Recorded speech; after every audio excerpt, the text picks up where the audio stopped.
So what advice do you think you would give to people who want to write professionally? Lots of practice, definitely.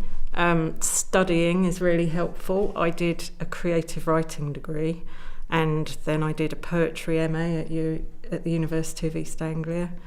Write a lot, really, really read.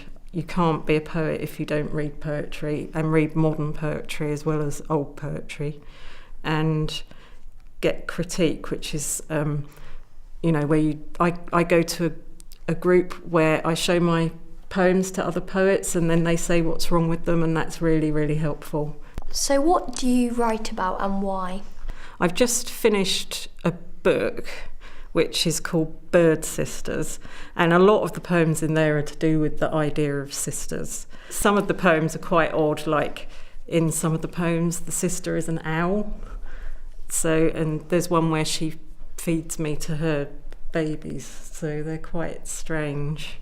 I recently wrote a poem about for an exhibition in Norwich, which was to do with flight and to do with the bees and the fact that the bees are dying out, and I chose to approach that in quite an odd way as well, where I wrote a poem about wearing a dress made of bees.